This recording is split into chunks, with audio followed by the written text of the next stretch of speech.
政治消息后一届的台中市长的选举啊，咱看国民党内底的情形哦，咱看到看到江启臣吼，这就是立法院的副院长啊，已经公开表态讲要争取国民党的提名，但是呢，工党的立委杨琼英伊嘛要选，伊个讲啊，咱做伙来加油。针对这两个有意愿要参选的，来看市长罗秀燕伊安怎回答，伊讲真好，恭喜加油啦！立法院副院长江启臣昨暝表态要参选台中市长，市长罗秀燕加回应6字：很好，恭喜，加油！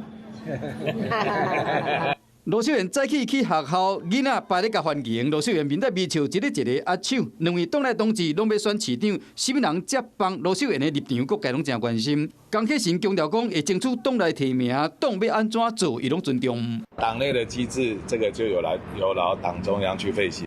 嘛想要选市长的工党立委杨琼英，伫立法院，伊对江启臣公开表态，伊简单的回应：谢谢，我们一起加油，谢谢，谢谢。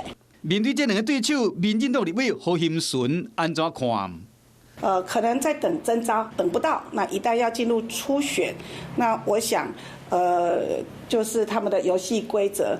何欣纯强调讲，尊重国民党人选的产生方式，若是内部的竞争超袂平，必须要进入初选的阶段。伊嘛希望讲，国民党会当秉持公开公平的原则，用民主的机制顺利产生人选。Hello， 我是张新文。想要抢先掌握最及时的新闻资讯吗？赶快订阅、按赞、开启小铃铛，锁定华视新闻 YouTube 频道。